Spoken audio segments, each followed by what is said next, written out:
Welcome to Cheater Fallout. Let us get started with today's story. She yelled, "You do not control what I do with my life." After canceling our weekend plans for a girls' trip, I said calmly, "You are absolutely right." 3 days later, when she came home and saw what was missing, she did not say a word, just sat down and started shaking. I am Derek, 34, and I had been living with my girlfriend Andrea for 2 years. We had been together for 5 years total, met through mutual friends at a concert, fell into that easy kind of relationship where everything just worked. Or so I thought. The problem started about 6 months ago. Andrea became increasingly flaky with plans. She would commit to something.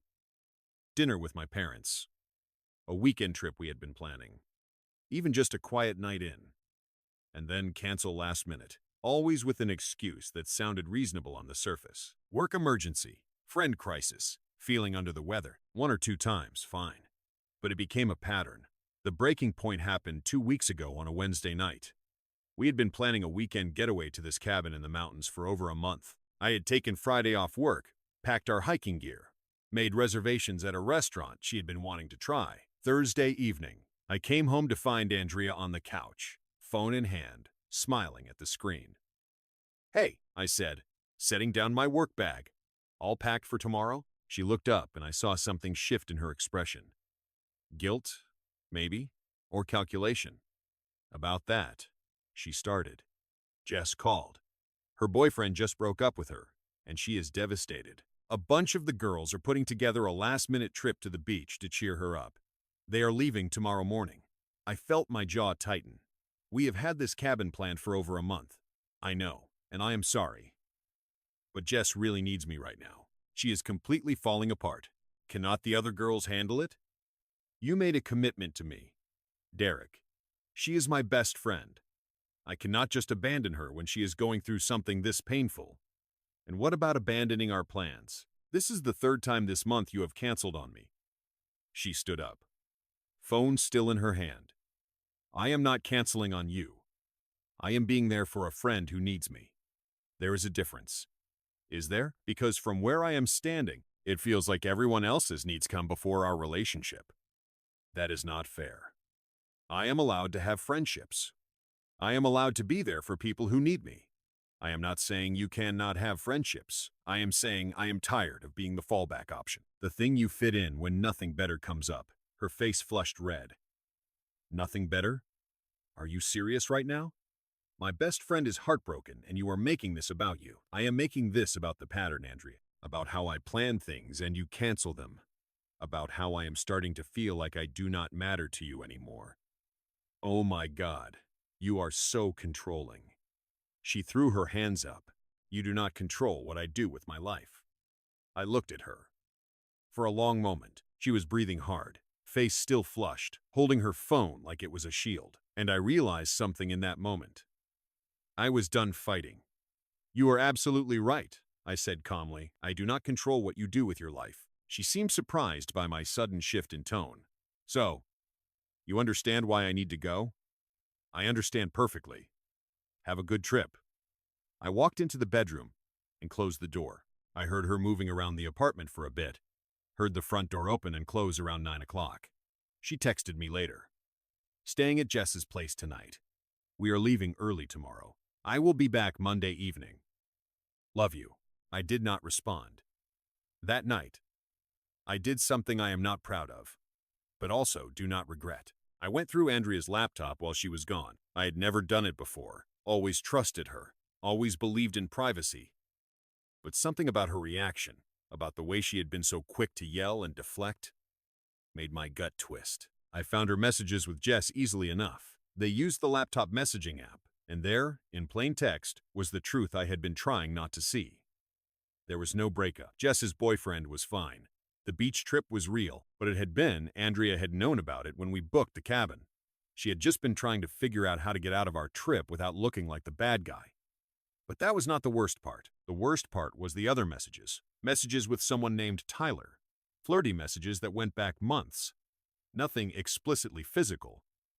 But the emotional affair was obvious. Inside jokes, complaints about me, Promises to finally hang out properly when timing was better.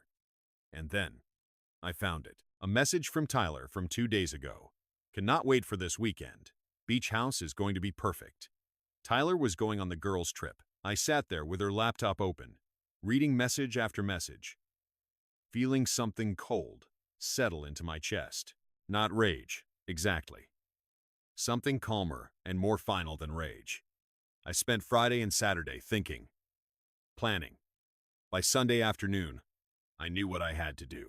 I had contributed about 60% of our shared expenses over the 2 years we had lived together.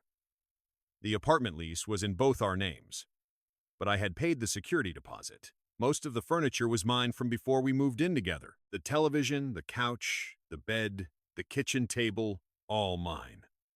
She had brought some decorations, her books, her clothes, but the functional parts of our home were largely my stuff. Sunday evening, I called my brother and 2 friends. I need help moving tomorrow. Can you guys help me out?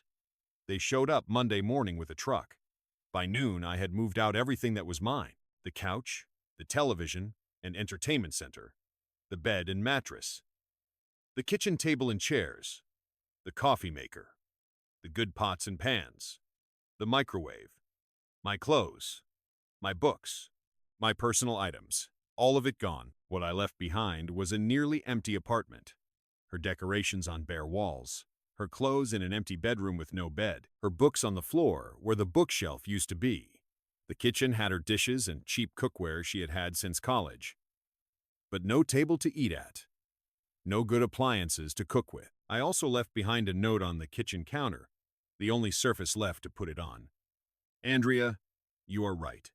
I do not control what you do with your life, but I do control what I do with mine. I found the messages, with Jess, with Tyler, all of it. I know Tyler went on your girls' trip. I know you have been lying to me for months. The lease is in both our names, so legally you have as much right to stay as I do. But everything that was mine is now at my new place. You can keep the apartment if you want it. The rent is due on the 1st. Do not contact me. We are done. Derek. I left my key on top of the note and walked out. Update 1. I spent Monday afternoon and evening settling into my new apartment, a smaller place across town that I had found and put a deposit on over the weekend. My brother helped me set everything up. Around 7 o'clock in the evening, my phone started buzzing. 17 missed calls from Andrea, 12 text messages that progressively went from confused to angry to panicked. Where is everything? Derek, what the hell? Did you break in and take our stuff? This is insane. You cannot just take everything. Please call me. We need to talk. I can explain about Tyler. It is not what you think. Please, Derek. I am freaking out. Where am I supposed to sleep? There is no bed. This is crazy. I am calling the police. I blocked her number. She tried calling from other numbers. Friends' phones, I assumed. I blocked those too. She showed up at my new place around 9 o'clock in the evening. I had anticipated this and had not told her the address, but she must have gotten it from my brother or one of my friends somehow. I did not answer the door, just listened to her knock and call my name for 20 minutes before she finally left. My brother called me around 10 o'clock. Andrea has been calling me. She is losing it, man. Says you stole all her furniture. It is my furniture. I bought it. I took it. I know, but damn. She is saying she has nowhere to sleep. She has an apartment. She can buy a bed like an adult. Fair enough. Just wanted to give you a heads up that she is going scorched earth. Calling everyone we know, telling them you abandoned her without warning. Let her talk. Anyone who matters will hear my side. Tuesday morning. I got a call from our former landlord, Derek. I have got Andrea here saying you removed all the furniture from the apartment. Is this a situation I need to be concerned about? Everything I removed was mine. I paid for it before we moved in together. She has no legal claim to any of it. But I am off the lease as of today. I am emailing you formal notice right now. She is saying she cannot afford the rent on her own. That is not my problem anymore. She has 30 days to figure it out. Same as any tenant. I sent the formal notice, copied Andrea on it. The lease had a clause allowing either party to terminate with 30 days notice as long as rent was paid through the notice period. I paid my half of the next month's rent. What Andrea did after that was up to her. Tuesday afternoon, Jess called me. I'd forgotten to block her number. Derek, you need to calm down and talk to Andrea. You cannot just destroy her life like this over a misunderstanding. Misunderstanding? She has been emotionally cheating on me for months. She lied about the trip. Tyler was there with you, was not he? Silent. That is what I thought. You helped her lie to me, Jess. You are not the friend to call here. Tyler is just a friend. Nothing happened between them. I read the messages. Maybe nothing physical happened, but she was building a backup relationship while stringing me along. That is not nothing. She loves you, Derek. She made a mistake. No. She made a series of choices. And now, I am making mine. Do not call me again. I blocked her too. Update 2. Wednesday evening, I got a call from my mom. Derek, honey, what is going on? Andrea's mother just called me very upset. I explained everything. The canceled plans, the lies, the messages with Tyler, finding out about the emotional affair. My mom listened without interrupting. So, you took all the furniture? She asked when I finished. I took my furniture. Everything I had purchased before we lived together, or that I had paid for during. She has her belongings. She just does not have the furniture I provided. That seems harsh. Maybe. But I am done being the person who sacrifices and compromises while she does whatever she wants. She told me I do not control her life, so I removed myself from it. Completely. My mom was quiet for a moment. Your father did something similar when his first marriage ended. Took everything that was his and left her with an empty house. I always thought it was cruel when he told me that story. And now? Now I understand it better. Sometimes you need to make a clean break. Just be prepared for the fallout. The fallout came Thursday. Andrea posted on social media a long emotional post about how her boyfriend of 5 years had stolen everything from their apartment while she was away helping a friend. How she had come home to an empty apartment and a cruel note. How she was now effectively homeless and destitute. The post blew up. People I barely knew were commenting, calling me abusive, controlling, psychotic. She had framed it perfectly. The heartbroken girlfriend abandoned by her cruel ex who took everything and left her with nothing. She did not mention Tyler. She did not mention the lies or the emotional affair. Just painted herself as the victim. I did not respond publicly. Instead, I messaged 3 of our mutual friends privately. People I trusted. People who knew both of us well. I sent them screenshots of Andrea's messages with Tyler, with Jess about planning the fake trip. All of it. I am not asking you to pick sides, I wrote. I am just asking you to know the full truth before judging me. 2 of them thanked me for showing them. The third told me I was still wrong for how I had handled it. That 2 wrongs do not make a right. I accepted that. Not everyone would understand. By Friday, the narrative started shifting. The friends I had sent screenshots to had apparently shared them. With my permission, suddenly. Andrea's post had comments asking about Tyler, asking why she had lied about the trip, asking why she was conveniently leaving out the cheating. Andrea deleted the post Friday evening. Update 3. Saturday morning. I woke up to an email from Andrea. Subject line. Please read this. Derek, I know you have blocked me everywhere, but I am hoping you will read this email. I am not asking for forgiveness. I am not even asking for us to get back together. I just need you to understand what actually happened. Tyler and I never slept together. We never even kissed. He is a friend I met through work, and yes, I developed feelings for him. But I never acted on them physically. I kept him at a distance because I was with you. I know that does not excuse the emotional part. I know I was wrong to confide in him about our relationship problems, to let it become what it became. But I never actually cheated on you in the way you think I did. The trip was not about Tyler. It was about me needing space to figure out what I wanted. I have been feeling trapped and confused for months.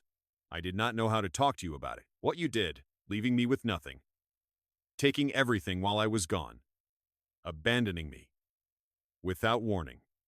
That was cruel. I know you were hurt, but what you did hurt me too. I came home to an empty apartment, and I sat down on the floor, and I could not stop shaking. Everything was gone. You were gone. Our whole life together just erased. I am not asking for the furniture back. I am not asking for anything except maybe some basic human compassion. I am staying with Jess now. I could not afford the apartment alone, so I gave notice. I am starting over from nothing at 32 years old. If you ever cared about me at all, please at least acknowledge that what you did was extreme. Please give me that much. Andrea. I read it 3 times.